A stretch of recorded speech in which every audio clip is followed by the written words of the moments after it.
Sarah, it's day 5 of the Body Image Advent Challenge and today's topic's girls, so I thought, seeing as I'm a girl, I would give you my little 2p worth.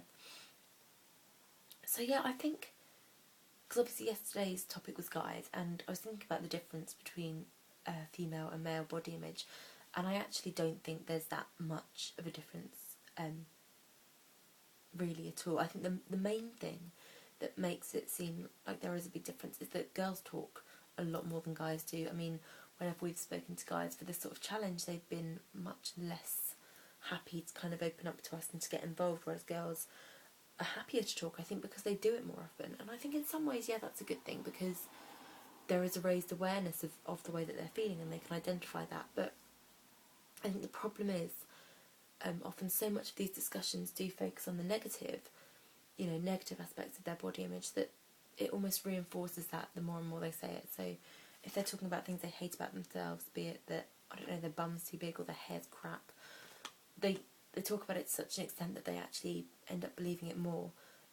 It would be very different if they were talking about the thing that they really like about themselves, but unfortunately that doesn't happen a huge amount, I don't think, which is a real shame. And so, yeah, I think the more these flaws are focused on, the more they become an issue for people, the more aware of them they are, the more they notice them, the more they pay attention to them, and the worse they feel about them.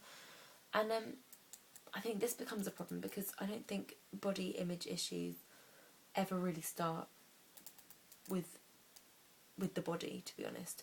I think in my experience, from talking to a lot of people and from personal experience, a lot of negative body image issues come from something much deeper, from a low self-esteem. And I think the reason they manifest in this way is because, you can say that you're unhappy with your life, but it's sometimes really hard to measure, whether it's your job or your home life or your relationships. It's very hard to put your finger on exactly why you're feeling the way you are feeling, and equally it's very hard to measure when that gets better.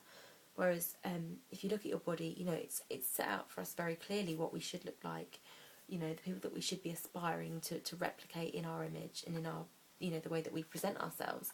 And it's much easier to measure, well, I've got her hair, I now need to whiten my teeth, I now need to lose X amount of weight. It's much easier to measure, how close you're getting to that ideal. And this is why I think, the work that Natasha Devon does with Gossip School is so important, because it is about enabling people to recognise that it's often not about the way you look at all, it's about something much deeper. And as I say, that's just the way it manifests itself, is appearance-based.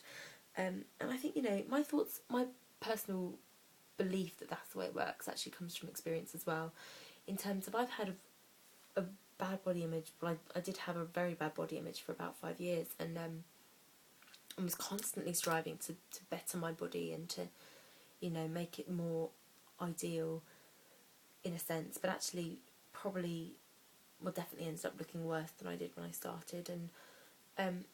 And it completely overtook my life. It completely was just at the forefront of my mind every day, and it was just boring. And I think, it was only when bigger things began to change, I think, that I realised how much it wasn't about the way I looked. So, for example, in the last 8 months, my body hasn't changed. It's pretty much the same size. It's pretty much the same shape, but my body confidence has soared really in comparison to where it has been in the last few years. And as I say, that's not because I've changed physically. It's because I've been doing things that have made me feel really empowered and more confident and very valued in what I'm doing.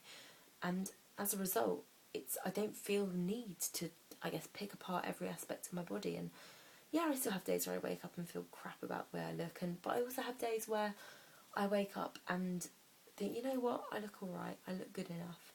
And I also have days where I think, well, ideally this might be a bit different, but in the grand scheme of things, it doesn't matter. And I guess I feel so pleased that I'm, really beginning to be able to put those things behind me, and it doesn't need to affect the way I view myself in the bigger picture. It doesn't need to affect the way my day's going to go, which is brilliant. And as I think that's come down to two things. One is that, the differences in my life that are bigger than the way I look, the way I feel about myself, my self-esteem. And I think it's also an increased awareness of all the pressures that we are put under, men and women. to look a particular way. And I think it's good to have an awareness of those sorts of things, because, you know, there were days when I would walk around and be distracted by any sort of media image or billboard or even person walking down the street. And I think, oh, I need to look like that, I need to look like that. And I can now look at it and go, well, you know what? It would be great to look like that, but, you know, I know that that's been airbrushed, or, you know, I can look at a person and think, well, you know, she is a good foot taller than me, so I will never have that length of legs. I'd look ridiculous if I did. And yeah, it's about not caring, I guess. I spent so long caring about the way I looked and what my body image was, and in reality it's really not that frequent a thought anymore, which is really nice. And it took a lot of overanalyzing everything to get there, but I think it needed me to pay it more attention, to be able to kind of put it behind me now.